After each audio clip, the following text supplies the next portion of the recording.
Hi hello ನನ್ನೆಲ್ಲ ಆತ್ಮೀಯ ಸ್ನೇಹಿತರಿಗೆ MLP ಹುಡುಗ ಆಫೀಸಲ್ ಯೂಟ್ಯೂಬ್ ಚಾನಲಿಗೆ ಸುಸ್ವಾಗತ. KSET 2024 ಸ್ಪರ್ಧಾತ್ಮಕ ಪರೀಕ್ಷೆ. ಒಟ್ಟು ಪ್ರಶ್ನೆಗಳ ಸಂಖ್ಯೆ 100, ಗರಿಷ್ಠ ಅಂಕಗಳು 200. ವಿಷಯ ಯಾವುದಂದ್ರೆ ಎಕನಾಮಿಕ್ಸ್ ರೀ, ಅರ್ಥಶಾಸ್ತ್ರ. Version code D1 version code ರೀ. ಈ ಎಕನಾಮಿಕ್ಸ್ KSET ಎಕ್ಸಾಮ್ 2024 ನಡೆದ ಕ್ವಶನ್ ಪೇಪರ್ ರೀ ಎಕನಾಮಿಕ್ಸ್. ಕ್ವಶನ್ ನಂಬರ್ 1, ಯಾವ ಆರ್ಥಿಕ ಪರಿಕಲ್ಪನೆಯು ಅದರ ಅತಿಯಾದ ಬಳಕೆಯಿಂದಾಗಿ ಸಂಪನ್ಮೂಲದ ಬರಿದಾಗುವಿಕೆ ಸೂಚಿಸುತ್ತದೆ? ಸರಿಯಾದ ಉತ್ತರ 4, ಸಾಮಾನ್ಯರ ದುರಂತ. 4ನೇ ನಂಬರ್ ಸರಿಯಾದ ಉತ್ತರ. ಪ್ರಶ್ನೆ ಸಂಖ್ಯೆ 2, ಪಟ್ಟಿ 1 ಮತ್ತು ಪಟ್ಟಿ 2ರಲ್ಲಿ ಹೊಂದಿಸಿ ಬರೆಯಿರಿ. ಪಟ್ಟಿ 1ರಲ್ಲಿ ಶಿಶು ಮರಣ ದರ. ಸರಿಯಾದ ಉತ್ತರ ಸೆಕೆಂಡ್. ಪಟ್ಟಿ 2ರಲ್ಲಿ 1 ವರ್ಷದಲ್ಲಿ ಪ್ರತಿ 1,000 ಜೀವಂತ ಜನನಗಳಿಗೆ ಶಿಶು ಮರಣಗಳ ಸಂಖ್ಯೆ. Second one B. ಪಟ್ಟಿ 1ರಲ್ಲಿ ಬಿ ಸೆಕೆಂಡ್ ಒನ್ ಇನ್ಸಿಡೆನ್ಸ್ ದರ ಅಂದ್ರೆ ಸರಿಯಾದ ಉತ್ತರ 3. ಹೊಸ ರೋಗ ಪ್ರಕರಣಗಳ ಸಂಖ್ಯೆಯನ್ನು ರೋಗಕ್ಕೆ ತುರ್ತಾಗುವ ಅಪಾಯದಲ್ಲಿರುವ ಜನರ ಸಂಖ್ಯೆಯಿಂದ ಭಾಗಿಸಿದಾಗ ದೊರೆಯುತ್ತದೆ ಅದ ಇನ್ಸಿಡೆಂಟ್ ದರ ಎಂದು ಕರೆಯುವರು. ಪಟ್ಟಿ 1ರಲ್ಲಿ ಸಿ ಪ್ರಿವಿಲೆನ್ಸರ್ ದರ ಅಂದ್ರೆ ಜನಸಂಖ್ಯೆಯಲ್ಲಿ ಕಂಡುಬರುವ ರೋಗದ ಪ್ರಕರಣಗಳ ಸಂಖ್ಯೆಯನ್ನು ಒಟ್ಟು ಜನಸಂಖ್ಯೆಯಿಂದ ಭಾಗಿಸಿದಾಗ ದೊರೆಯುತ್ತದೆ.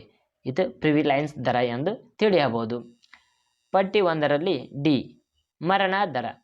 ಪಟ್ಟಿ 2ರಲ್ಲಿ ಸರಿಯಾದ ಉತ್ತರ 1. ಜನಸಂಖ್ಯೆಯ ಮರಣ ಸಂಖ್ಯೆಯನ್ನು ಜನಸಂಖ್ಯೆಯ ಗಾತ್ರಕ್ಕೆ ಅನುಗುಣವಾಗಿ ಅಳೆಯಲಾಗುತ್ತದೆ. ಇದು ಮರಣ ದರ ಎಂದು ತಿಳಿಯಬಹುದು. ಸರಿಯಾದ ಉತ್ತರ ಎ. ಪ್ರಶ್ನೆ ಸಂಖ್ಯೆಯಲ್ಲಿ ಸರಿಯಾದ ಉತ್ತರ ಎ ಎಂದು ನಾವು ತಿಳಿಯಬಹುದು ಸ್ನೇಹಿತರೆ.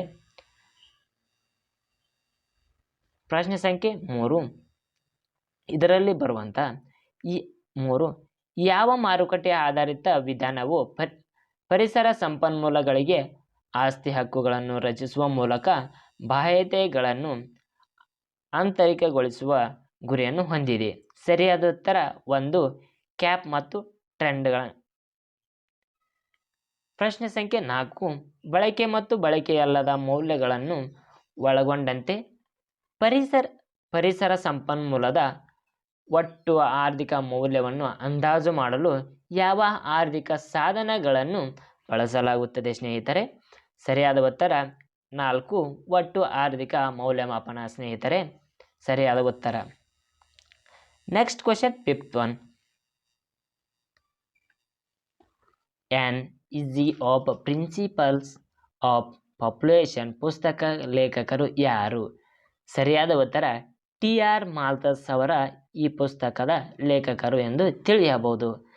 ಪ್ರಶ್ನೆ ಸಂಖ್ಯೆ 6, ಕೆಳಗಿನವುಗಳಲ್ಲಿ ಯಾವುದನ್ನು ವಿಶ್ವಸಂಸ್ಥೆಯ ವಯಸ್ಸು ಲಿಂಗ ನಿಖರತೆಗಳನ್ನು ಸೂಚ್ಯಂಕವನ್ನು ಲೆಕ್ಕ ಹಾಕಲು ಬಳಸಲಾಗುತ್ತದೆ? ಸರಿಯಾದ ಉತ್ತರ ಇದ್ರೊಳಗೆ ಕೋಡ್ ಕೊಟ್ಟಾರ್ರಿ. ಅಂದರೆ ಎ 100 ಪುರುಷರಿಂದ 1ರಿಂದ ಪುರುಷರ ವಯಸ್ಸಿನ ಅನುಪಾತ ಸರಾಸರಿ ವಿಚಲನೆ. 2, 100ರಿಂದ ಸ್ತ್ರೀಯರ ವಯಸ್ಸಿನ ಅನುಪಾತ ಸರಿಯಾದ ವಿಚಲನೆ. ಸಿ, ವರದಿ ಮಾಡಲಾದ ವಯಸ್ಸಿನ ವ್ಯತ್ಯಾಸಗಳ ಸರಾಸರಿಯನ್ನು 3 ಪಟ್ಟು. ಸರಿಯಾದ ಉತ್ತರ 4 ನಂಬರ್ ಅದು ನೋಡ್ರಿ.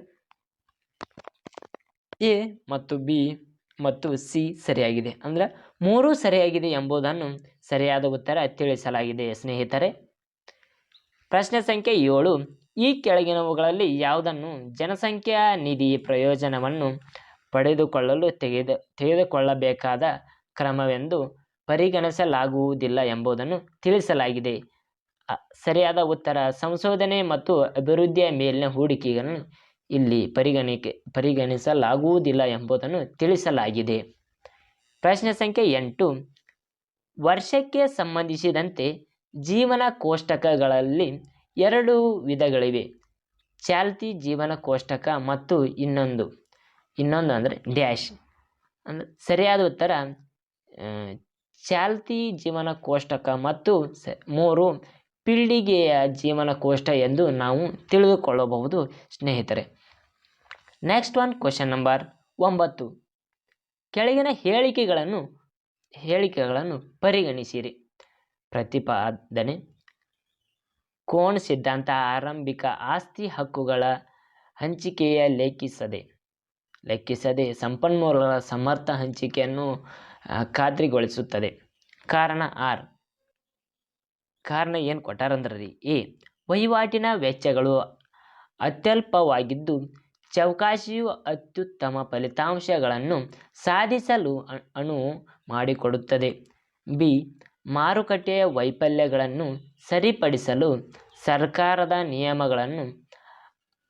ನಿಯಮಗಳನ್ನು ಅಗತ್ಯವಾಗಿರುತ್ತದೆ. ಸಿ, ಮಾರುಕಟ್ಟೆಯ ಕಾರ್ಯವಿಧಾನಗಳ ಮೂಲಕ ಪರಿಸರ ಬಾಧ್ಯತೆಗಳನ್ನು ಆಂತರಿಕಗೊಳಿಸಲಾಗುತ್ತದೆ. ಡಿ, ಆಸ್ತಿ ಹಕ್ಕುಗಳನ್ನು ಸಂಪೂರ್ಣವಾಗಿ ವ್ಯಾಖ್ಯಾನಿಸಲಾಗಿದೆ ಮತ್ತು ಜಾರಿಗೊಳಿಸಲಾಗಿದೆ. ಮೇಲ್ಕಂಡ ಕಾರಣಗಳಲ್ಲಿ ಯಾವುದು ಸರಿಯಾಗಿದೆ ಎಂಬುದನ್ನು ಕಂಡುಹಿಡಿಯಿರಿ. ಇದರಲ್ಲಿ ಎ ಮಾತ್ರ ಸರಿಯಾಗಿದೆ. ಯಾಕಂದ್ರೆ ವಹಿವಾಟಿನ ವೆಚ್ಚ ಅತ್ಯಲ್ಪವಾಗಿದ್ದು ಮತ್ತು ಚೌಕಾಸಿಯು ಅತ್ಯುತ್ತಮ ಫಲಿತಾಂಶಗಳನ್ನು ಸಾಧಿಸಲು ಹಾಗೂ ಅನುವು ಮಾಡಿಕೊಡುತ್ತದೆ ಎಂಬುದನ್ನು ನಾವು ತಿಳಿಯಬಹುದು. ಪ್ರಶ್ನೆ ಸಂಖ್ಯೆ 10. ರಾಷ್ಟ್ರೀಯ ಜನಸಂಖ್ಯಾ ನೀತಿಯ ಪರಿಗಣಿಸಲಾಗುವ ವರ್ಷ ಯಾವುದಂದರೆ ಸೆಕೆಂಡ್ ಒನ್ 2000ರಲ್ಲಿ ಪರಿಗಣಿಸಲಾಗಿದೆ. ರಾಷ್ಟ್ರೀಯ ಜನಸಂಖ್ಯಾ ನೀತಿಯನ್ನು ಪರಿಗಣಿಸಿದ ವರ್ಷ 2000 ಎಂದು ನಾವು ತಿಳಿದುಕೊಳ್ಳಬಹುದು. ತದನಂತರ 11ನೇ ಕ್ವಶನ್. ಭಾರತೀಯ ಆರ್ಥಿಕತೆಯ 3 ವಲಯಗಳಲ್ಲಿ ಸಾಪೇಕ್ಷ ಬೆಳವಣಿಗೆ ಈ ಕೆಳಗಿನಂತಿವೆ ಎಂಬುದನ್ನು ತಿಳಿಸಿರಿ ಅಂತ ಹೇಳ್ಯಾರೆ. ಅದರ ಸರಿಯಾದ ಉತ್ತರ ಯಾವುದನ್ನು ನೋಡೋಣ ಬರ್ರಿ. ಸರಿಯಾದ ಉತ್ತರ 4ನೇದು ನೋಡ್ರಿ. ಸೇವೆಗಳಲ್ಲಿ ತ್ವರಿತ ಬೆಳವಣಿಗೆ ಹಾಗೂ ಕೈಗಾರಿಕಾ ವಲಯಗಳಲ್ಲಿ ನಿಶ್ಚಲತೆಯ ಮತ್ತು ಕೃಷಿ ಕ್ಷೇತ್ರದಲ್ಲಿ ಕುಸಿತ ಎಂಬುದನ್ನು ನಾವು ಇಲ್ಲಿ ತಿಳಿದುಕೊಳ್ಳಬಹುದು. ಸರಿಯಾದ ಉತ್ತರ 4. 12ನೇ ಕ್ವಶನ್ ನೋಡ್ರಿ. ಕೆಳಗಿನ 2 ಹೇಳಿಕೆಗಳನ್ನು ನೀಡಲಾಗಿದೆ. ಒಂದನ್ನು ಪ್ರತಿಪಾದನೆ ಎ ಮತ್ತು ಇನ್ನೊಂದು ಕಾರಣ ಆರ್ ಎಂದು ಹೆಸರಿಸಲಾಗಿದೆ. ಪ್ರತಿಪಾದನೆ ಅಂದರೆ ಎ ಅಂದ್ರೆ 2022 ಹಾಗೂ 23ರಲ್ಲಿ ಭಾರತೀಯ ಅಧಿಕ ಪ್ರಮಾಣದ ಚಾಲ್ತಿ ಖಾತೆಯ ಕೊರತೆಯನ್ನು ಅನುಭವಿಸಿದೆ. ಏನೇನು ಮಾಡಿದ್ದಾರೆ? 2022 ಹಾಗೂ 23ರಲ್ಲಿ ಭಾರತೀಯ ಅಧಿಕ ಪ್ರಮಾಣದಲ್ಲಿ ಚಾಲ್ತಿ ಖಾತೆಯನ್ನು ಕೊರತೆಯನ್ನು ಅನುಭವಿಸಿದೆ. ಕಾರಣ ಏನು ಕೊಟ್ಟಾರ ನೋಡಿ ಬರ್ರಿ. 2022 ಹಾಗೂ 23ರಲ್ಲಿ 2023ರ ಅವಧಿಯಲ್ಲಿ ಭಾರತದ ವ್ಯಾಪಾರ ಕೊರತೆಯ ಅಧಿಕವಾಯಿತು ಎಂದು ತಿಳಿಸಿದ್ದಾರೆ. ಇದರೊಳಗೆ ಸರಿಯಾದ ಉತ್ತರ ಫಸ್ಟ್ ಒನ್ ಎ ಮತ್ತು ಆರ್ ಎರಡೂ ಸರಿಯಾಗಿವೆ. ಮತ್ತು ಆರ್ ಮತ್ತು ಎಯು ಸರಿಯಾದವಾಗಿದೆ ಎಂದು ತಿಳಿಸುತ್ತಾರೆ. Next one question 13.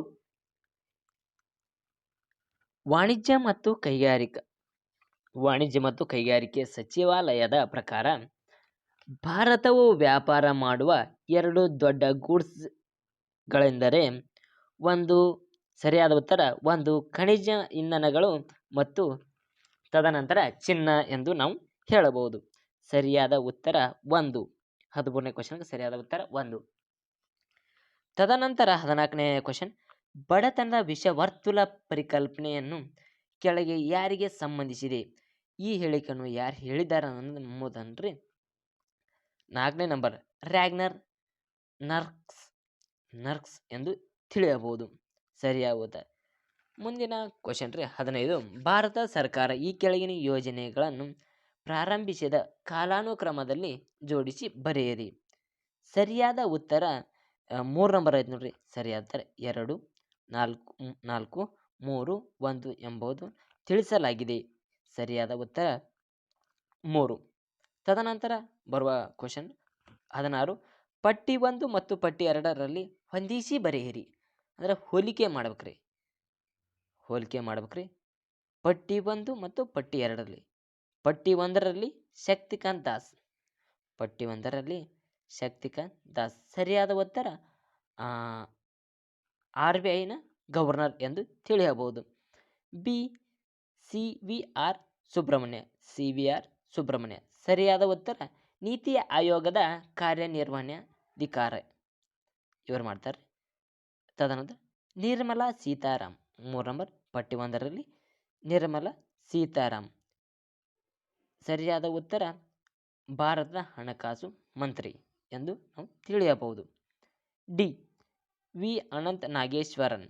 ವಿ ಅನಂತ ನಾಗೇಶ್ವರನ್ ಇವರು ಮುಖ್ಯ ಆರ್ಥಿಕ ಸಲಹೆಗಾರರು ಭಾರತ ಸರ್ಕಾರ ಎಂದು ತಿಳಿಯಬಹುದು. ಸರಿಯಾದ ಉತ್ತರ 3ನೇದಾಕತ್ತೆ ನೋಡ್ರಿ.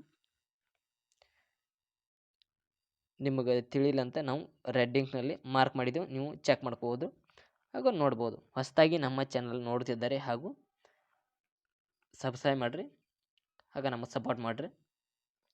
ಇನ್ನಿತರ KCET ಕ್ವಶನ್ ಪೇಪರ್ಗಾಗಿ ಹಾಗೂ ಹೊಸ ವಿಡಿಯೋಗಾಗಿ ನಮ್ಮ ಚಾನಲ್ ಸಬ್ಸ್ಕ್ರೈಬ್ ಮಾಡಿರಿ. ತದನಂತರ 17ನೇ ಪ್ರಶ್ನೆ ಬರ್ತದೆ. ಕೆಳಗಿನವುಗಳಲ್ಲಿ ಯಾವುದು ಭಾರತದಲ್ಲಿ ರಾಷ್ಟ್ರೀಯ ಆದಾಯದ ಲೆಕ್ಕಾಚಾರಕ್ಕೆ ಸಂಬಂಧಿಸಿದ ಪ್ರಮುಖ ಸಮಸ್ಯೆಗಳಲ್ಲಿ ಒಂದಾಗಿದೆ ಯಾವುದಂದ್ರೆ ಸರಿಯಾದ ಉತ್ತರ 4 ದ್ವಿಗಣನೆ ಎಂದು ತಿಳಿಯಬಹುದು. ಹಾಗಾದರೆ ಸ್ನೇಹಿತರೆ 18ನೇ ಕ್ವಶನ್ ನೋಡಿ ಬರ್ರಿ. ಮುಂದಿನ ಪ್ರಶ್ನೆ, ಕೆಳಗಿನವುಗಳಲ್ಲಿ ಯಾವುದು ಭಾರತದ ಆರ್ಥಿಕ ಪ್ರಗತಿಯನ್ನು ಬಾಧಿಸುತ್ತಿರುವ ಅತ್ಯಂತ ದೀರ್ಘಕಾಲಿಕ ಸಮಸ್ಯೆಯಾಗಿದೆ? ಸರಿಯಾದ ಉತ್ತರ ಹೆಚ್ಚುತ್ತಿರುವ ಆದಾಯದ ಅಸಮಾನತೆ ಎಂದು ನಾವು ತಿಳಿಯಬಹುದು ಸ್ನೇಹಿತರೆ. ಮುಂದಿನ ಪ್ರಶ್ನೆ 19, ಭಾರತದ ಕೃಷಿ ವಲಯದ ಕಾರ್ಯಕ್ಷಮತೆಯನ್ನು ಹೆಚ್ಚಿಸಲು ಈ ಕೆಳಗಿನ ಸೂಕ್ತ ಕಾರ್ಯತಂತ್ರವಲ್ಲ ಯಾವುದು ಕಾರ್ಯತಂತ್ರವಲ್ಲ ಎಂಬುದನ್ನು ತಿಳಿಯಬಹುದು. ಸರಿಯಾದ ಉತ್ತರ 4 ಬೆಳೆಗಳ ಮೇಲೆ ಕೇಂದ್ರೀಕೃತ ಗಮನವನ್ನು ಖಚಿತಪಡಿಸಿಕೊಳ್ಳಲು ಹಾಗೂ ರೈತರ ಕೃಷಿಯ ಭೂಮಿ ಹಿಂಡುವಳಿಗಳ ವಿಘಟನೆಯನ್ನು ಪ್ರೋತ್ಸಾಹಿಸುವುದು ಎಂದು ನಾವು ತಿಳಿಯಬಹುದು ಸ್ನೇಹಿತರೆ. ತದನಂತರ ಮುಂದೆ ಬರುವ ಕ್ವಶನ್ 20, ಭಾರತದಲ್ಲಿ ರೆಸಿಡೆಕ್ಸ್ ಎಂಬ ಸೂಚ್ಯಂಕವನ್ನು ಇದನ್ನು ಸೂಚಿಸುತ್ತದೆ. ಸರಿಯಾದ ಉತ್ತರ 3 NHB ಲೆಕ್ಕಾಚಾರ ಮಾಡಿದ ಮನೆಯ ಬೆಲೆಗಳ ಸೂಚ್ಯಂಕವನ್ನು ತಿಳಿಸುತ್ತದೆ ಎಂಬುದನ್ನು ನೋಡಬಹುದು. ತದನಂತರ ಮುಂಬರುವ ಕ್ವಶನ್ 21, ಹೇಳಿಕೆಗಳನ್ನು ಎಚ್ಚರಿಕೆಯಿಂದ ಪರಿಶೀಲಿಸಿ ಮತ್ತು ಸರಿಯಾದ ಉತ್ತರಗಳನ್ನು ಆರಿಸಿ ಬರೆಯಿರಿ. ಇಲ್ಲಿ ಪ್ರತಿಪಾದನೆ ಎ, ಬೇಡಿಕೆಯ ಬೆಲೆಯ ಸ್ಥಿತಿಸ್ಥಾಪಕತ್ವ 1ಕ್ಕಿಂತ ಕಡಿಮೆ ಇದ್ದರೆ ಬೇಡಿಕೆಯನ್ನು ಅಸ್ಥಿರವೆಂದು ಪರಿಗಣಿಸಲಾಗುತ್ತದೆ. ಕಾರಣ ಆರ್, ಕಾರಣವನ್ನು ಆರ್ ಸಿಂಬಾಲ್ನಿಂದ ಗುರುತಿಸಲಾಗುತ್ತದೆ. ಸ್ಥಿತಿಸ್ಥಾಪಕತ್ವ ಬೇಡಿಕೆ ಎಂದರೆ ಬೇಡಿಕೆಯ ಪ್ರಮಾಣವು ಬೆಲೆಯ ಬದಲಾವಣೆಗಿಂತ ಪ್ರಮಾಣಾನುಸಾರವಾಗಿ ಹೆಚ್ಚು ಬದಲಾಗುತ್ತದೆ ಹಾಗೂ ಬದಲಾವಣೆಯಲ್ಲಿ ಬರುತ್ತದೆ. ಸರಿಯಾದ ಕೋಡ್ಗಳನ್ನು ಆಯ್ಕೆ ಮಾಡಿ ಅಂತ ಹೇಳಿದ್ದಾರೆ. ಸೆಕೆಂಡ್ ಒನ್ ಸರಿಯಾದ ಆನ್ಸರ್ ಎ ಮತ್ತು ಆರ್ ಎರಡೂ ಸರಿಯಾಗಿವೆ. ಆರ್ ಮತ್ತು ಏನು ಸರಿಯಾದ ವಿವರಣೆ ಎಲ್ಲ ಎಂಬುದನ್ನು ತಿಳಿಸಿದ್ದಾರೆ. 22ನೇ ಕ್ವಶನ್ ರೀ, ಗಿಫ್ಟ್ ಗೂಡ್ಸ್ಗಳಿಗೆ ಸಂಬಂಧಿಸಿದಂತೆ ಈ ಕೆಳಗಿನ ಯಾವ ಹೇಳಿಕೆಗಳು ಹಾಗೂ ಸರಿಯಾಗಿವೆ ಎಂಬುದನ್ನು ನಾವು ನೋಡೋಣ ಬನ್ನಿ. ಸರಿಯಾದ ಉತ್ತರ ಎ, ಗಿಫ್ಟ್ ಗೂಡ್ಸ್ಗಳ ಬೇಡಿಕೆಯು ಬೆಲೆಯ ಏರಿಕೆಯೊಂದಿಗೆ ಹೆಚ್ಚುತ್ತಾ ಹೋಗುತ್ತದೆ. ಗಿಫ್ಟ್ ಗೂಡ್ಸ್ ಇರ್ತಾರಲ್ಲ ಅವ ಅಂದರೆ ಬೆಲೆ ಜಾಸ್ತಿ ಇರುತ್ತೆ, ಆದ್ದರಿಂದ ಅವು ಏರಿಕೆಯೊಂದಿಗೆ ಹೆಚ್ಚಾಗುತ್ತಾ ಹೋಗುತ್ತವೆ. ಅದರೊಳಗೆ ಯಾವುದಂದ್ರೆ ಬಿ, ಎ ಮತ್ತು ಬಿ ಎರಡೂ ಸರಿಯಾಗಿವೆ. ಅಂದರೆ ಎರಡನೇದು ಯಾವುದಂದ್ರೆ ಬಿ, ಆದಾಯದ ಪರಿಣಾಮವು ಪರಿಣಾಮವನ್ನು ಮೀರಿಸುತ್ತದೆ. ಸರಿಯಾದ ಉತ್ತರ ಎ ಮತ್ತು ಬಿ ಯಾಗಿದೆ ಎಂಬುದನ್ನು ತಿಳಿಯಬಹುದು. 23ನೇ ಕ್ವಶನ್ ರೀ, ಸರಕುಗಳ ಬೆಲೆ ಬದಲಾವಣೆಯ ಒಟ್ಟು ಪರಿಣಾಮ. ಸರಿಯಾದ ಉತ್ತರ ಸೆಕೆಂಡ್ ಒನ್, ಪರ್ಯಾಯ ಪರಿಣಾಮ ಪ್ಲಸ್ ಆದಾಯದ ಪರಿಣಾಮ ಎಂದು ತಿಳಿಯಬಹುದು. 24ನೇ ಕ್ವಶನ್ ರೀ, ಪ್ರತಿ ಫಲಿತಾಂಶ ಸಂಭವನೀಯತೆ ತಿಳಿದಿಲ್ಲದಿರುವಾಗ ಹಾಗೂ ನಿರ್ಧಾರ ತೆಗೆದುಕೊಳ್ಳುವವರು ಒಂದಕ್ಕಿಂತ ಹೆಚ್ಚು ಸಂಭವನೀಯ ಫಲಿತಾಂಶಗಳನ್ನು ಹೊಂದಿರುವ ಕಾರ್ಯತಂತ್ರಗಳ ನಡುವೆ ಆಯ್ಕೆ ಮಾಡಬೇಕಾದ ಪರಿಸ್ಥಿತಿಗಳನ್ನು ಹೀಗೆ ಉಲ್ಲೇಖಿಸಲಾಗುತ್ತದೆ ಎಂಬುದನ್ನು ಅನಿಶ್ಚಿತ ಎಂದು ಕರೆಯುವರು. 24ನೇ ಕ್ವಶನ್ ರೀ. 25ನೇ ಕ್ವಶನ್, 25ನೇ ಕ್ವಶನ್ ರೀ, ಸಾಮಾಜಿಕ ಕಲ್ಯಾಣ ಮೌಲ್ಯಮಾಪನಕ್ಕೆ ಸಂಬಂಧಿಸಿದಂತೆ ಕಾಲ್ಡರ್ ಮತ್ತು ಹಿಗ್ಸ್ ಮಾನದಂಡ ಕುರಿತಾದ ಈ ಕೆಳಗಿನ ಯಾವ ಹೇಳಿಕೆ ಹಾಗೂ ಹೇಳಿಕೆಗಳು ಸರಿಯಾಗಿವೆ ಎಂಬುದನ್ನು ತಿಳಿಯಬಹುದು. ಸರಿಯಾದ ಉತ್ತರ ಸಿ. ಎ, ಬಿ ಮತ್ತು ಸಿ ಸರಿಯಾಗಿದೆ ಎಂಬುದನ್ನು ಈ ನಿಯಮದಲ್ಲಿ ನಾವು ತಿಳಿದುಕೊಳ್ಳುವೆ. ಎ ಅಂದರೆ ಯಾವುದನ್ನು ನೋಡಿ. ಎ, ಕಾಲ್ಡರ್ನ ಮಾನದಂಡವು ಲಾಭ ಗಳಿಸಿದವರು ದೃಷ್ಟಿಕೋನ ಆಧರಿಸಿದೆ. ಬಿ ಯಾವುದು, ಹಿಗ್ಸ್ ಮಾನದಂಡವು ಸೋತವರ ದೃಷ್ಟಿಕೋನವನ್ನು ಒತ್ತಿ ಹೇಳುತ್ತದೆ. ಸಿ, ಕಲ್ಯಾಣ ಸುಧಾರಣೆಗೆ ಪರಿಹಾರ ಅಗತ್ಯವೆಂದು ಎರಡು ಮಾನದಂಡಗಳ ಸಮ್ಮತಿಸುತ್ತದೆ ಎಂಬುದನ್ನು ತಿಳಿಯಬಹುದು. ಸರಿಯಾದ ಉತ್ತರ 25ನೇ 3ನೇದು ಆಗತ್ತೆ ನೋಡ್ರಿ. ಎ, ಬಿ ಮತ್ತು ಸಿ ಸರಿಯಾಗಿವೆ ಎಂಬುದನ್ನು ತಿಳಿಯಬಹುದು. ತದನಂತರ ಹೊಂದಿಸಿ ಬರೆಯಿರಿ ನೋಡ್ಬರಿ. 26ನೇ ಕ್ವಶನ್, ಹೊಂದಿಸಿ ಬರೆಯಿರಿ. ಪಟ್ಟಿ 1 ಮತ್ತು ಪಟ್ಟಿ 2ನೊಂದಿಗೆ ಹೊಂದಿಸಿ ಮತ್ತು ಸರಿಯಾದ ಉತ್ತರ ಆಯ್ಕೆಯ ಮಾಡಿ. ಪಟ್ಟಿ 1 ಮತ್ತು ಪಟ್ಟಿ 2. ಪಟ್ಟಿ 1ರಲ್ಲಿ ಕೇನ್ಸ್, ಪಟ್ಟಿ 2ರಲ್ಲಿ ಸಾಲ ನೀಡಬಹುದಾದ ನಿಧಿಗಳು, 3ನೇದ ವಿಕೆಸೆಲ್ ಅಂದರೆ ಸಮಯದ ಆದ್ಯತೆ. ಸಿ, ಇರ್ವಿಂಗ್ ಫಿಶರ್ ದ್ರವ್ಯತೆ ಆದ್ಯತೆ. ಸರಿಯಾದ ಉತ್ತರ ಎ ಆಕತಿ ನೋಡ್ರಿ. ಫಸ್ಟ್ ಒನ್ ಸರಿಯಾದ ಉತ್ತರ ಕೇನ್ಸ್ ಏನಾಕತಿ ಅಂದರೆ ದ್ರವ್ಯತೆಯ ಆದ್ಯತೆ ಎಂಬುದನ್ನು ತಿಳಿಸ್ತಾರ. ವಿಕ್ಸೆಲ್ ಅವರ ಏನು ತಿಳಿಸ್ತಾರ ಅಂದ್ರೆ, ವಿಕ್ಸೆಲ್ ಅವರ ಸಾಲ ನೀಡಬಹುದಾದ ನಿಧಿಗಳು ಎಂಬುದನ್ನು ಅವರ ತಿಳಿಸ್ತಾರ್ರಿ. ಸಿ, ಇರ್ವಿಂಗ್ ಫಿಶರ್, ಈ ಫಿಶರ್ ಅವರು ಏನು ತಿಳಿಸ್ತಾರಂದ್ರೆ ಸಮಯದ ಆದ್ಯತೆ, ಸಮಯಕ್ಕೆ ಹೇಗೆ ಆದ್ಯತೆ ನಾವು ನೀಡಬೇಕು ಎಂಬುದನ್ನು ಫಿಶರ್ ಅವರ ತಿಳಿಸ್ತಾರ್ರಿ. ನೆಕ್ಸ್ಟ್ ಒನ್ 26 ಸರಿಯಾದ ಉತ್ತರ ಎ ಆಕತಿ ನೋಡ್ರಿ. 27ನೇ ಸರಿಯಾದ ಉತ್ತರ, ಕೆಳಕಂಡ ಯಾವ ಅರ್ಥಶಾಸ್ತ್ರಜ್ಞರು ಸಾಮಾನ್ಯ ಸಮತೋಲನ ವಿಶ್ಲೇಷಣೆಯ ಮೂಲಕ ಏಕಕಾಲದಲ್ಲಿ ವಿತ್ತೀಯ ಮತ್ತು ನೈಜ ವಲಯವನ್ನು ಅಧ್ಯಯನ ಮಾಡಿದರು? ಸರಿಯಾದ ಉತ್ತರ 2, ಡಾನ್ ಪ್ಯಾಟಿನಿಕನ್. ತದನಂತರ 28ನೇ ಕ್ವಶನ್ ರೀ, ಪ್ಯಾರೆಟೋ ಆಪ್ಟಿಮ್ಯಾಲಿಟಿ ವಿಶ್ಲೇಷಣೆಯಲ್ಲಿ ಎಲ್ಲ ಔದಾಸೀನ್ಯ ನಕ್ಷೆಗಳ ಫ್ಯಾಂಟ್ ಅವರು ಮತ್ತು ರೂಪಾಂತರ ನಕ್ಷೆ ಕಾನ್ಕಿವಿಟಿಯನ್ನು ಇಲ್ಲಿ ಉಲ್ಲೇಖಿಸುತ್ತದೆ. ಸರಿಯಾದ ಉತ್ತರ 2ನೇ ಕ್ರಮಾಂಕದ ಪರಿಸ್ಥಿತಿಗಳು ಎಂಬುದನ್ನು ತಿಳಿಯಬಹುದು. ಹಾಗಾದರೆ ಸ್ನೇಹಿತರೆ 29ನೇ ಕ್ವಶನ್, ಹೊಸ ಕಲ್ಯಾಣ ಅರ್ಥಶಾಸ್ತ್ರ ಎಂಬ ಕರೆಯಲ್ಪಡುವ ವಿವಿಧ ನಷ್ಟ ಪರಿಹಾರಗಳ ಹಾಗೂ ಕಲ್ಯಾಣ ಹೆಚ್ಚಳಕ್ಕೆ ಸಾರ್ವತ್ರಿಕವಾಗಿ ಮಾನ್ಯವಾದ ಉಪಯುಕ್ತತೆ ಕಾರ್ಡಿನಲ್ ಆಗಿ ಅಳೆಯುವ ಅವಾಸ್ತವಿಕ ಊಹೆಯನ್ನು ಆಧರಿಸಿದೆ. ಸರಿಯಾದ ಉತ್ತರ 3, ಅವುಗಳ ಬಹಳ ವಿಶಾಲವಾದ ಹಾಗೂ ನೈತಿಕ ಧನಾತ್ಮಕ ದೃಷ್ಟಿಕೋನಗಳನ್ನು ಆಧರಿಸಿದ್ದವು ಎಂಬುದನ್ನು ಈ ಮಾಹಿತಿಯ ಪ್ರಕಾರ ನಾವು ತಿಳಿಯಬಹುದು. ಪ್ರಶ್ನೆ ಸಂಖ್ಯೆ 30, ಮಾರುಕಟ್ಟೆಯಲ್ಲಿ ಅಸಮರೂಪ ಮಾಹಿತಿಯ ಉಪಸ್ಥಿತಿಯು ಈ ಕೆಳಗಿನವುಗಳಲ್ಲಿ ಯಾವುದಕ್ಕೆ ಕಾರಣವಾಗುತ್ತದೆ ಸ್ನೇಹಿತರೆ ಅಂದ್ರೆ ಸರಿಯಾದ ಉತ್ತರ 2. ಎ ಮತ್ತು ಸಿ. ಸರಿಯಾದ ಉತ್ತರ ಎ ಮತ್ತು ಸಿ. ಎ, ಪ್ರತಿಕೂಲ ಆಯ್ಕೆ. ಸಿ, ಪ್ರಧಾನ ಏಜೆಂಟ್ ಸಮಸ್ಯೆ. ಸರಿಯಾದ ಉತ್ತರ ಸ್ನೇಹಿತರೆ. ನೀವು ಸರಿಯಾಗಿ ನೋಡ್ಬೇಕ್ರಿ, ನಾವು ಹೇಳೋದನ್ನು ಕೇಳ್ರಿ, ಅಲ್ಲಿ ಮಾರ್ಕ್ ಆಗೋದನ್ನು ಇದು ಮಾಡ್ಬೇಡ್ರಿ, ಯಾಕಂದರೆ ಇದು ರಾಂಗ್ ಆಗೈತಿ. ಆನ್ಸರ್ 30ನೇದ್ರಿ, ಅದಕ್ಕೆ ಸೆಕೆಂಡ್ ಒನ್ ಎ ಮತ್ತು ಸಿ. ಪ್ರತಿಕೂಲ ಆಯ್ಕೆ ಸಿ, ಪ್ರಧಾನ ಏಜೆಂಟ್ ಸಮಸ್ಯೆ ಎಂದು ಸರಿಯಾದ ಉತ್ತರ 30ನೇ ಕ್ವಶನ್ ನೋಡ್ರಿ. ತದನಂತರ ಬರುವ ಕ್ವಶನ್ ಸಂಖ್ಯೆ 31, ತರ್ಕಬದ್ಧ ನಿರೀಕ್ಷೆಯ ಕಲ್ಪನೆಯು ಯಾರಿಂದ ಸ್ಥಾಪಿತವಾಗಿದೆ? ಜಾನ್ ಎಫ್ ಮುತ್ ಅವರ ಕಲ್ಪನೆಯ ಮೂಲಕ ಸ್ಥಾಪಿತವಾಗಿದೆ ಎಂಬುದನ್ನು ನಾವು ತಿಳಿಯಬಹುದು. ತದನಂತರ ಮುಂದುವರೆದು 32ನೇ ಕ್ವಶನ್ ರೀ, ಫಿಲಿಪ್ಸ್ ನಕ್ಷೆಯಲ್ಲಿ ಹಣದುಬ್ಬರದ ದರಗಳಲ್ಲಿನ ಬದಲಾವಣೆಗಳಿಗೆ ನಿರೀಕ್ಷೆಗಳನ್ನು ಅಂಗೀಕರಿಸಿದರೆ ಆಗ ದೀರ್ಘಾವಧಿಯ ಫಿಲಿಪ್ಸ್ ನಕ್ಷೆ ನಿರುದ್ಯೋಗದ ನೈಸರ್ಗಿಕ ದರದಲ್ಲಿ ಡ್ಯಾಶ್ ರೇಖೆಯನ್ನು ಹೋಲುತ್ತದೆ. ಉದ್ದವಾದ ರೇಖೆಯನ್ನು ಹೋಲುತ್ತದೆ. ಸರಿಯಾದ ಉತ್ತರ 3. 32ಕ್ಕೆ 3. 33ನೇ ಕ್ವಶನ್ ರೀ. ಕೇನ್ಸ್ರ ಪ್ರಕಾರ ಒಟ್ಟು ಬೇಡಿಕೆ ಅತ್ಯಂತ ಚಂಚಲ ಘಟಕಗಳು ಯಾವುವು? ಸರಿಯಾದ ಉತ್ತರ 3. ಚಂಚಲ ಘಟಕ ಅಂದರೆ ಹೂಡಿಕೆ ಎಂಬುದನ್ನು ನಾವು ಇಲ್ಲಿ ನೋಡಬಹುದು. ತದನಂತರ ಮುಂದುವರೆದು ಹಾಗೂ ತದನಂತರ ಬರುವ ಪ್ರಶ್ನೆ ಸಂಖ್ಯೆ 34. ಹೂಡಿಕೆಯ ಪ್ರೇರಣೆ ಇದನ್ನು ಅವಲಂಬಿಸಿರುತ್ತದೆ. ಏನ್ರಿ? ಲಾಭದ ನಿರೀಕ್ಷೆ. ಹೂಡಿಕೆ ಮಾಡಿರ್ತಾನ, ಈಗ ಅಮೌಂಟ್ ಹೂಡಿಕೆ ಮಾಡಿರ್ತಾನೆ ರೀ, ಅವ ಏನು ನಿರೀಕ್ಷೆ ಪಡ್ತಾನಂದ್ರೆ ಲಾಭ.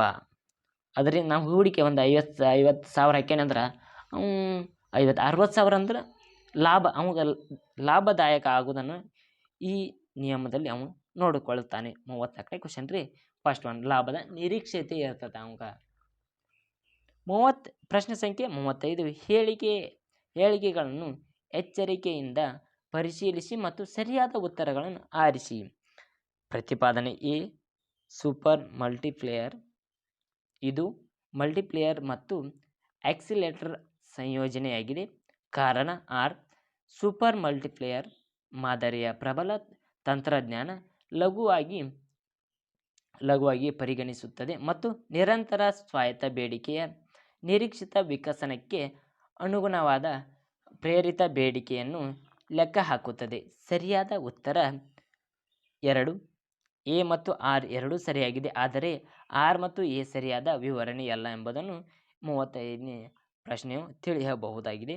ಸರಿಯಾದ ಉತ್ತರ 2. 36. ಹೆಚ್ಚಿನ ಸಾಮರ್ಥ್ಯದ ಹಣದ ಘಟಕಗಳೆಂದರೆ? ಸರಿಯಾದ ಉತ್ತರ ಸಾರ್ವಜನಿಕರೊಂದಿಗಿನ ಕರೆನ್ಸಿ, ಬ್ಯಾಂಕಿಂಗ್, ನಗದು, ಮೀಸಲು ಮತ್ತು ಸೆಂಟ್ರಲ್ ಬ್ಯಾಂಕಿನೊಂದಿಗೆ ಬಾಧ್ಯತೆ. ಇದು ಹೆಚ್ಚಿನ ಸಾಮರ್ಥ್ಯದ ಹಣದ ಘಟಕಗಳೆನ್ನುತ್ತಾರೆ. 37ನೇ ಕ್ವಶನ್ ರೀ. ಕೆಳಗಿನ ಮಾದರಿಗಳಲ್ಲಿ ಯಾವುದು ಯುಗ್ಮ ಫಲಿತಾಂಶಗಳಿಗೆ ಸೂಕ್ತವಾಗಿದೆ ಎಂಬುದನ್ನು ತಿಳಿಯಬಹುದು. ಯಾವುದಂದ್ರೆ ಪ್ರೊಬಿಟ್ ಮಾದರಿ ಎಂದು ನಾವು ತಿಳಿಯಬಹುದು. ಮುಂದುವರೆದು 38ನೇ ಪ್ರಶ್ನೆಗೆ ಬಂದ ನಂತರ ಆರ್ಥಿಕತೆಯ ಲಿಕ್ವಿಡಿಟಿ ಟ್ರ್ಯಾಪ್ನಲ್ಲಿರುವ ಈ ಕೆಳಗಿನವುಗಳಲ್ಲಿ ಯಾವುದು ಸಂಭವಿಸುವ ಹಾಗೂ ಸಾಧ್ಯತೆ ಅಧಿಕವಾಗಿದೆ ಎಂಬುದನ್ನು ತಿಳಿಯಬಹುದು. ಸರಿಯಾದ ಉತ್ತರ ವಿತ್ತ ನೀತಿ ನಿಷ್ಪರಿಣಾಮಕಾರಿಯಾಗಿದೆ. ತದನಂತರ ಮುಂದುವರೆದು 39ನೇ ಕ್ವಶನ್ ರೀ. ಹೊಂದಿಸಿ ಬರೆಯಿರಿ ಹಾಗೂ ಹೊಂದಿಸಿ ಮತ್ತು ಸರಿಯಾದ ಕೋಡ್ ಅನ್ನು ಆಯ್ಕೆ ಮಾಡಿರಿ. ಸರಿಯಾದ ಉತ್ತರ 4ನೇ ಆಕತ್ ನೋಡ್ರಿ. 40ನೇ ಕ್ವಶನ್ ನೋಡ್ರ. ಸ್ವಾಯತ್ತ ಅನುಭೋಗ ಮತ್ತು ಪ್ರೇರಿತ ಅನುಭೋಗದ ನಡುವಿನ ಪ್ರಮುಖ ವ್ಯತ್ಯಾಸವೇನೆಂದರೆ ಆದಾಯದ ಅಂಶದ ವ್ಯತ್ಯಾಸವಾಗಿರುತ್ತದೆ ಎಂಬುದನ್ನು 40ನೇ ಕ್ವಶನ್ನಲ್ಲಿ ನಾವು ತಿಳಿಯಬಹುದು. ಸರಿಯಾದ ಉತ್ತರ 1. 41ನೇ ಕ್ವಶನ್ ಮುಂದುವರೆದು ನೋಡಿದರೆ ಸಮಯದ ಸರಣಿಯ ಆಧಾರದ ಘಟಕಗಳಾಗಿವೆ. ವಿಭಜಿಸಲು ಯಾವ ವಿಧಾನವನ್ನು ಸಾಮಾನ್ಯವಾಗಿ ಬಳಸಲಾಗುತ್ತದೆ ಎಂಬುದನ್ನು ತಿಳಿಯಬಹುದು. ಸಮಯದ ಮತ್ತು ಸರಣಿಯ ಕಾಲೋಚಿತ ವಿಭಜನೆ ಎಂಬುದು ನಾವು ತಿಳಿಯಬಹುದು. ಸರಿಯಾದ ಉತ್ತರ 41ನೇದಕ್ಕೆ 4 ಸರಿಯಾದ ಉತ್ತರವಾಗಿದೆ. 42ನೇ ಕ್ವಶನ್ ರೀ. ಪಾಯ್ಸನ್ ವಿತರಣೆಯನ್ನು ಡ್ಯಾಶ್ ಘಟನೆಗಳ ವರ್ತನೆಯನ್ನು ವಿವರಿಸಲು ಬಳಸಲಾಗುತ್ತದೆ. ಪಾಯ್ಸನ್ ವಿತರಣೆಯನ್ನು ವಿರಳ ಘಟನೆಯ ವರ್ತನೆಯ ವಿವರಣೆಗಳ ಮೂಲಕ ಬಳಸಲಾಗುತ್ತದೆ ಎಂಬುದು ತಿಳಿಯಬಹುದು. 42ನೇ ಕ್ವಶನ್ಗೆ ಸರಿಯಾದ ಉತ್ತರ ವಿರಳ ಎಂದು ತಿಳಿಯಬಹುದು. 43ನೇ ಕ್ವಶನ್ ರೀ. ಹೊಂದಿಸಿ ಬರೆಯಿರಿ ಹಾಗೂ ಸರಿಯಾದ ಉತ್ತರವನ್ನು ಆಯ್ಕೆ ಮಾಡಿರಿ ಎಂಬುದನ್ನು ತಿಳಿಯಬಹುದು. ಇದರಲ್ಲಿ ಸರಿಯಾದ ಉತ್ತರ 2. ಸರಿಯಾದ ಉತ್ತರ 43ಕ್ಕೆ 2 ಎಂದು ತಿಳಿಯಬಹುದು ಸ್ನೇಹಿತರೆ. 44ನೇ ಕ್ವಶನ್ ರೀ. ಎರಡು ಚಲಗಳ ನಡುವಿನ ಶ್ರೇಣಿಗಳ ಸ್ಪಿಯರ್ಮ್ಯಾನ್ ಅವರ ಮತ್ತು ಕೋರಿಲೇಷನ್ ಕೋಎಫಿಷಿಯೆಂಟ್ ವ್ಯತ್ಯಾಸದ ಮೊತ್ತ ಅಂದರೆ 3ನೇದಾಕತ್ ನೋಡ್ರಿ. ಸಿಗ್ಮಾ ಡಿ = 0 ಎಂಬುದನ್ನು ನಾವು ತಿಳಿಯಬಹುದು. ತದನಂತರ ಮುಂದುವರೆದು 45ನೇ ಪ್ರಶ್ನೆಗೆ ಬಂದಾಗ ಹೇಳಿಕೆಗಳನ್ನು ಎಚ್ಚರಿಕೆಯಿಂದ ಪರಿಶೀಲಿಸಿ ಮತ್ತು ಸರಿಯಾದ ಉತ್ತರವನ್ನು ಆರಿಸಿರಿ. ಪ್ರತಿಪಾದನೆ ಎ ಅಪಕ್ಷಪಾತಿ ಮತ್ತು ಅತ್ಯಂತ ಸಣ್ಣ ವ್ಯತ್ಯಾಸವನ್ನು ಹೊಂದಿರುವ ಎಸಿಮೇಟರ್ ಅನ್ನು ಸ್ಥಿರ ಎಸ್ಟಿಮೇಟರ್ ಹಾಗೂ ಎಸ್ಟಿಮೇಟರ್ ಸ್ಥಿರವಾಗಿ ಎಂದು ಕರೆಯುವರು. ಕಾರಣ 6. ಎಸ್ಟಿಮೇಟರ್ನ ಸ್ಥಿರತೆ ಎಂದರೆ ಮಾದರಿಯ ಗಾತ್ರವು ಹೆಚ್ಚಾದಂತೆ ಎಸ್ಟಿಮೇಟರ್ ನೈಜ ನಿಯತಾಂಕದಿಂದ ಭಿನ್ನವಾಗಿರುತ್ತದೆ ಎಂಬುದನ್ನು ಸಂಭವನೀಯತೆಯ 0ಕ್ಕೆ ಕೇಂದ್ರೀಕೃತವಾಗಿರುತ್ತದೆ ಎಂಬುದನ್ನು ತಿಳಿಸಬಹುದು. ಸರಿಯಾದ ಉತ್ತರ ನೋಡೋಣ ಬರ್ರಿ. ಏನು ಸರಿಯಾಗಿದೆ ಹಾಗೂ 6 ಸರಿಯಾಗಿದೆ ಎಂಬುದನ್ನು 45ನೇ ಪ್ರಶ್ನೆಯಲ್ಲಿ ನಾವು ತಿಳಿದುಕೊಳ್ಳಬಹುದು ಸ್ನೇಹಿತರೆ. ತದನಂತರ ಮುಂದಿನ ಪ್ರಶ್ನೆಗೆ ನಾವು ಮುಂದುವರಿಯೋಣ. 46ನೇ ಕ್ವಶನ್ ರೀ. ಆಧಾರ ಕಲ್ಪನೆಯ ಪರೀಕ್ಷೆಯಲ್ಲಿ ಟೈಪ್ 1 ದೋಷ ಇದನ್ನು ಉಲ್ಲೇಖಿಸುತ್ತದೆ. ಟೈಪ್ 1 ದೋಷವು ಸರಿಯಾದ ಶೂನ್ಯ ಆಧಾರ ಕಲ್ಪನೆಯನ್ನು ತಿರಸ್ಕರಿಸುವುದು ಎಂಬುದನ್ನು ನಾವು ತಿಳಿಯಬಹುದು. 46ನೇ ಕ್ವಶನ್ದಲ್ಲಿ ಸರಿಯಾದ ಉತ್ತರ 1 ಎಂಬುದನ್ನು ನಾವು ಖಚಿತಪಡಿಸಬಹುದು. 47ನೇ ಕ್ವಶನ್ ರೀ. ವಿವರಣಾತ್ಮಕ ಸ್ಟ್ಯಾಟಿಸ್ಟಿಕ್ಸ್ ಎಂದರೆ 1ನೇದು ದತ್ತಾಂಶಗಳ ಸಂಗ್ರಹಣೆ, 2ನೇದು ಸಂಖ್ಯಾಶಾಸ್ತ್ರಗಳ ಕ್ರಮಬದ್ಧ ಅಂದಾಜು, 3ನೇದು ಆಧಾರ ಕಲ್ಪನೆಯ ಪರೀಕ್ಷೆ. ಸರಿಯಾದ ಉತ್ತರ 1 ಮತ್ತು 2 ಮಾತ್ರ ಸರಿಯಾಗಿದೆ. ದತ್ತಾಂಶಗಳ ಸಂಗ್ರಹಣೆ ಅಂದ್ರೆ ಫಸ್ಟ್ ರೀ. ಸೆಕೆಂಡ್ ಒನ್ ಸಂಖ್ಯಾಶಾಸ್ತ್ರ ಕ್ರಮಗಳ ಅಂದಾಜು ಎಂಬುದನ್ನು ತಿಳಿಯಬಹುದು.